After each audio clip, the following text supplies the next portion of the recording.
আসসালামু আলাইকুম বন্ধুরা, আজ আমরা একটি ইলাস্ট্রেটরে ডিজাইন দেখব। এই ডিজাইনটি আমরা যে কোনো কোম্পানির জন্য অফলাইন এবং অনলাইনে করতে পারি। তো বন্ধুরা, আমি আশা করি ফুল ভিডিওটি দেখবেন এবং আমি পুরাটা ভিডিও একেবারে পয়েন্ট টু পয়েন্ট আপনাদেরকে বোঝানোর চেষ্টা করব। তো বন্ধুরা, আমরা ফার্স্টে একটি মাপ নিয়ে নিব, অতএব সাইজ নিয়ে নিব। সাইজটি হচ্ছে আমরা রেক্টেঙ্গেল টুলটাতে ক্লিক দিয়ে আমরা আর্টবোর্ডে একটি ক্লিক দিব।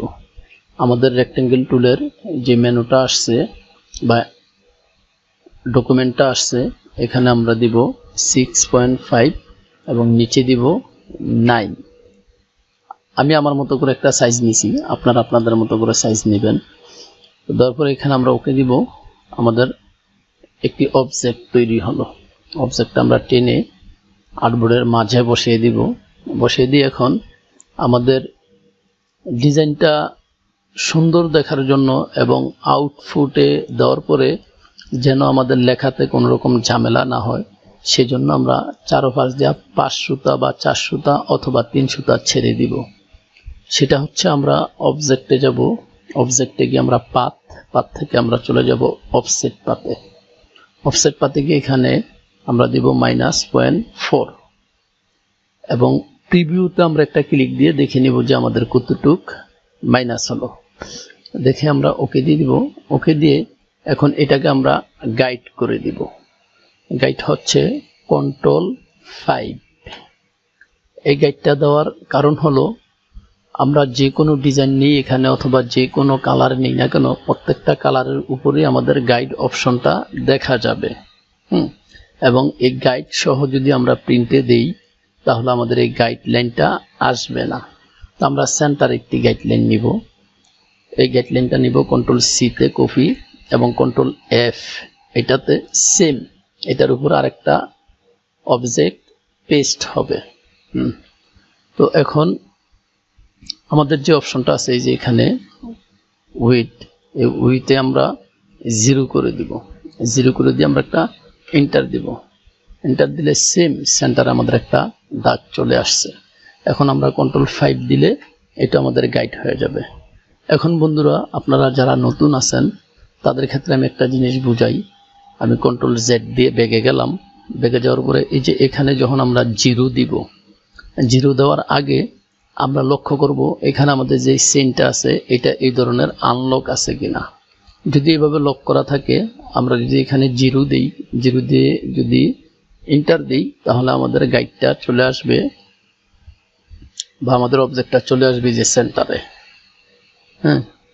তাহলে আমরা কি করব, এই লকটাকে, শিকলটাকে আনলক করে দিব এবং খেয়াল করব এই যে আমাদের রেফারেন্স পয়েন্টটা আছে, পয়েন্টের যেই চিহ্নটা আছে, পয়েন্টটা আছে, এই পয়েন্টটা অবশ্যই আমরা সেন্টারে রাখবো। সেন্টারে না রেখে যদি আমরা সাইডে রাখি এবং এখানে 0 দেই তাহলে আমাদের দাগটা চলে আসবে সাইডে। ওকে, অবশ্যই আমরা এই ক্ষেত্রে যা এই পয়েন্টটা আমরা সেন্টারে রাখবো। তারপরে এখানে আমরা 0 দিব। 0 দিয়ে এন্টার দিলে আমাদের সেন্টারে দাগটা পড়বে। এটাকেও আমরা Ctrl+5 দিয়ে গাইড করে নিব। এখন আসি আমাদের মূল কাজে। আমরা একটা বিল্ডার্সের ডিজাইন করব। বিল্ডার্সের ডিজাইনটা হচ্ছে, ডিজাইন বিষয়টা হচ্ছে আসলে বন্ধুরা এরকম একটা বিষয়, যেটা হচ্ছে আমরা লেখাগুলো আমাদের হাতে পাওয়ার পরে ক্লায়েন্ট আমাদেরকে যে লেখাগুলো দিবে, লেখাগুলো আমরা ভালোভাবে পড়ে নিব এবং বুঝে নিব। যখন আমরা লেখাটা পড়ব এবং বুঝব এবং ক্লায়েন্ট কি চায় এটা জানবো, তাহলে অটোমেটিক আমাদের মাথায় একটি ডিজাইন চলে আসে। তারপর আমরা ওই ডিজাইনের আদলে যখন কম্পিউটারের ডিজাইন শুরু করব, তারপরে আমাদের কাজের ক্ষেত্রে এদিক সেদিক ডিজাইনটাকে করে আমরা খুব সুন্দর করে এটাকে ফুটিয়ে তুলতে পারি। তো বন্ধুরা, ফার্স্টে আমি এখানে একটাই হালকা ব্যাকগ্রাউন্ড দিব। সে ব্যাকগ্রাউন্ডটি হচ্ছে, দেখি আমি ফটোশপে রেখে দিয়েছি। এই যে এই ব্যাকগ্রাউন্ডটি আমার ফার্স্টে এই ছিল। তো এই ব্যাকগ্রাউন্ডটাকে আমরা, এই যে দুই সাইডটা সাদা আছে, দুই সাইডকে আমরা ক্রপ করে নিব। এই যে ক্রপ টুল আমরা ধরে টেনে এতটুকু ধরেন ক্রপ করে আমি এই ব্যাকগ্রাউন্ডের উপরে মাউস যদি ডাবল ক্লিক করি তাহলে এটা আমার ক্রপ হয়ে যাবে। এখন আমি এদিক দিয়ে একটু ভেনিশ করে দিব। ভেনিশটা করার আগে আমাদের যে লেয়ারটা লক করা আছে, আমরা এই লকে ডাবল ক্লিক দিলে এখানে একটা নিউ লেয়ার অপশন আসবে, এখানে আমরা ওকে করে দিলে আমাদের লকটা ছুটে যাবে। এখন আমরা ইরেজার টুলটা নিব। টুলটা নিয়ে আমরা খেয়াল করব অপোসিটি এবং ফ্লো। আমরা ওর অপোসিটিটা 100 রাখবো এবং ফলো 100 রাখবো। 100 রেখে আমরা এখান থেকে একটু ভেনিশ করে দিব। আমরা যেটুকু নিব এতটুকু রেখে বাকিটাকে ভেনিশ করে দিব। ভেনিশ করে দিয়ে কন্ট্রোল এস অথবা ফাইলে গিয়ে আমরা সেভ দিব। এটা সেভ দিয়ে দিছি। তো এটা আমার ডেস্কটপে সেভ দেওয়া আছে। এখন আমরা ইলাস্ট্রেটরে চলে যাব। ইলাস্ট্রেটরে গিয়ে এই ফেজে আনার জন্য ফাইলটাকে আমরা প্লেস করব। যদি প্লেস না করে আমরা সরাসরি ফাইলে যাই, ফাইলে গিয়ে ওপেন দেই, ওপেন দিয়ে যে এই যে এটা হলো আমাদের ব্যাকগ্রাউন্ড, এটা ধরলাম, ধরে এখান থেকে ওপেন দিলাম, ওপেন দিয়ে ওকে দিলাম। দেখেন বন্ধুরা, এটা আমার নতুন একটা ট্যাবে ওপেন হয়েছে। আমার এই ট্যাবটা হলো ডিজাইন এবং এই ট্যাবটা হলো এখানে। কিন্তু আমি চাচ্ছি কি যে আমার এই ডিজাইন ট্যাবেই ব্যাকগ্রাউন্ডটা ওপেন হবে। তাহলে সেটা কিভাবে করব? সেটা হচ্ছে আমি ফাইলে যাব, ফাইলে গিয়ে আমি প্লেসে ক্লিক দেওয়ার পরে এটা হচ্ছে আমার ব্যাকগ্রাউন্ড। এখানে গিয়ে যদি আমার ব্যাকগ্রাউন্ডে কোনো ধরনের কাজ করতে হয় তাহলে সেই ক্ষেত্রে আমি এখানে যে লিঙ্কটা আছে এখানে একটা লিঙ্কে টিক দিব, টিক দিয়ে আমি প্লেস করে দিব। এই যে প্লেস অপশন, এখান থেকে প্লেস করে দিব। প্লেস করে দিয়ে আমি যেখানে বসাবো ওখানে ধরে এটা যেতটুকু রাখবো এতটুকু আমরা টেনে ছেড়ে দিব। আমার এতটুকু চলে আসছে। তো এখন বিষয়টা হচ্ছে বন্ধুরা, এই যে নিচে দিয়ে আমার যেই দাগটা দেখা যায় ভালোভাবে বেনিশ হচ্ছে না। তো সেই ক্ষেত্রে এখন আবার আমি ফটোশপে চলে যাব। এই যে ফটোশপে আমি যাইতে আসি, যে অপশনটা আসে এই অপশনটা হচ্ছে আমি কিবোর্ড থেকে অল্টার চেপে যখন ট্যাব ক্লিক করব তখন আমার এই অপশনগুলা অটো চলে আসবে। আমি অল্টার চেপে ট্যাপে যখন ক্লিক দিব এক একটা অপশন চেঞ্জ হবে। আমি যে অপশনটা ওপেন দিব ওই অপশনে আমি সিলেক্ট করব ট্যাব দিয়ে। সিলেক্ট করার পর আমি অল্টার ছেড়ে দিব, আমার ওই অপশনে আমি চলে যাব। এই হচ্ছে বিষয়টা। তো এখন এই নিচে দিয়ে আমার যে অপশনটা রয়ে গেছে এটাকে আমি বেনিশ করে দিলাম। বেনিশ করে দিয়ে কন্ট্রোল এস অথবা আমি ফাইলে গিয়ে এখান থেকে সেভ দিয়ে দিব। সেভ দেওয়ার পর আমি আবারও চলে যাব ইলাস্ট্রেটরে। ইলাস্ট্রেটরে চলে গেলে ওই যে আমি রিপ্লেসে লিঙ্ক করে যে ফাইলটা নিয়ে আসছি, এখন এই লিঙ্কের আপডেটটা চাচ্ছে। আমি ফটোশপে কাজটা যে আপডেট করছি বা যে কাজটা করছি সেই কাজটাই আমার ইলাস্ট্রেটরে আমি প্লেস করব কিনা এই মেসেজ দ্বারা আমাকে বোঝাচ্ছে। হ্যাঁ, আমি সেই কাজটাকে ইলাস্ট্রেটরে আপডেট করব, তাহলে আমি এখানে ইয়েস দিব। ওকে, তো দেখেন এখন আমার ফটোশপের আপডেট কাজটাই এখানে শো করছে। এখন আসুন আমরা এই যে কাজটা করব এই কাজটার হেডিংটা বসাবো। হেডিং হচ্ছে এইটা, এটা আমি এখানে নিয়ে আসবো।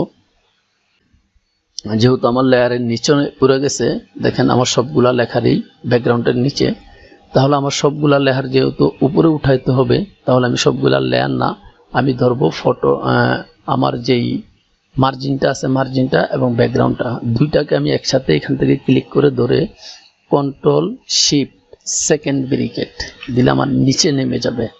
এখন আমি লেখাটা নিয়ে আসি, আমার লেখাটা উপরে চলে আসছে। ওকে, এখন আমি লেখাটাকে কতটুকু ভাঙবো, যখন আপনারা আপনাদের হাতে ডিজাইন পড়বে হেডিংটা আসবে তখন আপনারা বুঝতে পারবেন যে আসলে কতটুকু এটা ভেঙে দিলে আপনাদের জন্য ভালো হয়। ওইভাবে আপনারা বুঝবেন, ওইভাবে কাজটা করে নেবেন। আমার কাছে মনে হচ্ছে যে 3D পাওয়ার একটা অপশন দিব আমি, তারপরে লাইনটা একটা অপশন দিব, স্পেস পর্যন্ত একটা অপশন দিব, তারপর একটা অপশন দিব। অতএব আমরা 3টা স্টেপে লেখাটা লিখব এবং লেখাটাকে আমি এরিয়াল ব্লক দিয়ে মোটা করে রাখবো।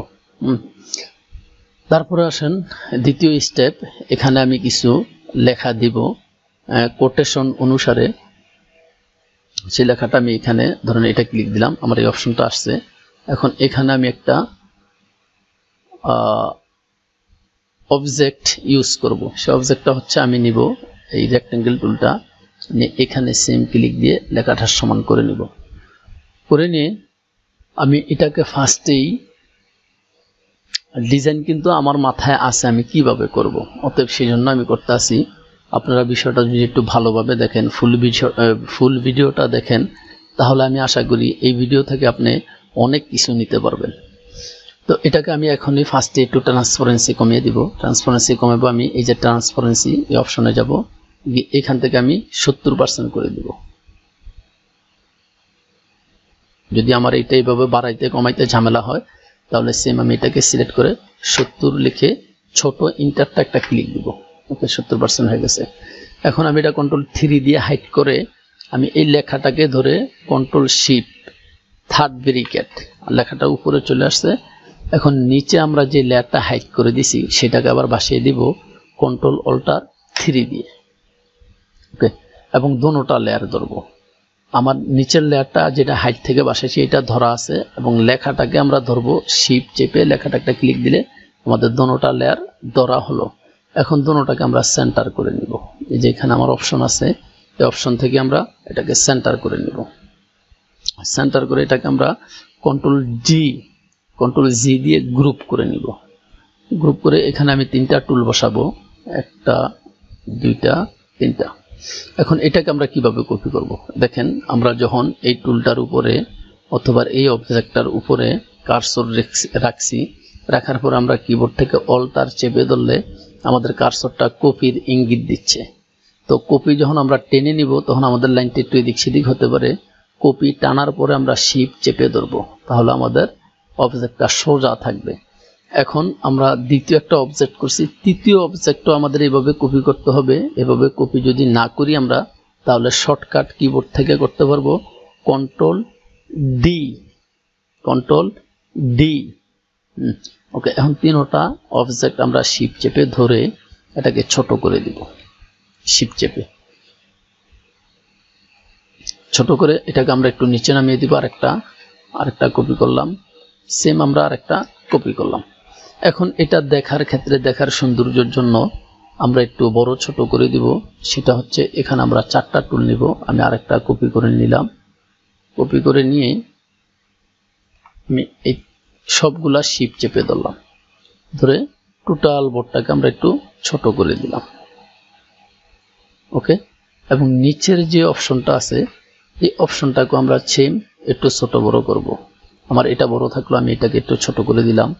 এটাকে একটু এদিক টেনে দিলাম, টেনে দিয়ে আবার এটাকে ধরলাম, ধরে এটাকে আমি ছোট করে দিলাম, আরো ছোট করে দিই। ছোট করে দিলাম, এবং এই টুলগুলোকে ধরে আমি একটু বড় করে দিই। এখন খেয়াল করুন, এই যে আমার এটার গ্যাপটা, ধরুন যদি আমার এটা এখানে থাকতো, আমার এই গ্যাপটা কম বেশি আছে, এটা এক সমান আছে, এটা একটু কম বেশি আছে সবগুলা। তো এগুলা সমান করে দিব কিভাবে, আমি এই লেয়ারটা ধরবো, শিফট চেপে এটা ধরবো, শিফট চেপে এটা, শিফট চেপে এটা, সবগুলা ধরে এই যে এখানে আমার এলাইনগুলো আছে, এই যে এই এলাইনটা হলো আমার উপরে নিচে যে গ্যাপ থাকে সেই গ্যাপটা সমান করার জন্য, এবং এই এলাইনটা হলো আমার ডানে বামে যে গ্যাপগুলো আছে গ্যাপগুলা সমান করার জন্য। তাহলে আমি এইটাতে ক্লিক দিব। এটা হলো কি হরিজন্টাল ডিস্ট্রিবিউট সেন্টার। এটাকে আমরা ক্লিক দিব। আমাদের এটা সমান হয়ে যাওয়ার কথা, যেহেতু আমার এই লেয়ারটা ছোট সেক্ষেত্রে আমার এটা সমান হবে না। তাহলে এটাকে আমার কি করতে হবে, এটাকে আমার এখানে ক্লিক না দিয়ে আমাদের মাউস দ্বারাই এটাকে সমান করে নিতে হবে। আর যদি আমাদের সমান হইতো, আমি দেখাই, এই যে যদি আমাদের সমান লেয়ারগুলো আছে, এখন এই গ্যাপটা এক সমান না, এই গ্যাপটা বেশি, এটা ছোট, তাহলে আমি যদি 3টা লেয়ার ধরে এখানে ক্লিক দিই তাহলে এটা আমার সমান হয়ে যাবে। আর সমান না হলে ওইটা দিয়ে সমান হবে না। তো এখন এই টুলগুলা ধরলাম, ধরার পর আমি টোটাল টুলটা ধরি, টোটালগুলা শিফট দিয়ে ধরে আমি এটাকে ছোট করে দিই। আমি এটাকে এতটুকু বসিয়ে দিলাম। বসিয়ে দিয়ে এখন আমি চাচ্ছি যে আমার প্রত্যেকটা টুলের কোনাগুলা রাউন্ড হোক। রাউন্ডটা আমি করব কিভাবে, সবগুলা আমি ধরবো, সবগুলা অবজেক্ট আমি যখন ধরবো সিলেক্ট করব, সিলেক্ট করে কিবোর্ডের যখন কন্ট্রোল চেপে ধরবো তাহলে দেখেন সবগুলা কোনাতে আমার অ্যাঙ্কর চলে আসছে। এখন কন্ট্রোল চেপে যে কোনো একটা অ্যাঙ্করে ধরে যখন আমরা রাউন্ড করব সবগুলো আমাদের একসাথে একইভাবে রাউন্ড হবে। ওকে, আমি এটা রাউন্ড করে দিলাম। এখন আসেন তারপরের বিষয়টা, তারপরের সাবজেক্টে। তো বন্ধুরা, এই প্রথম পার্টের বাকি অংশটুকু দেখবেন দ্বিতীয় পার্টে। তো বন্ধুরা, যদি আমার এই ভিডিওটি ভালো লাগে তাহলে অবশ্যই আমার চ্যানেলটি সাবস্ক্রাইব করেন এবং পাশে থাকা বেল আইকনটি ক্লিক দিয়ে রাখেন এবং আপনার মতামত কমেন্টস করে জানিয়ে দেন। আল্লাহ হাফেজ, ধন্যবাদ।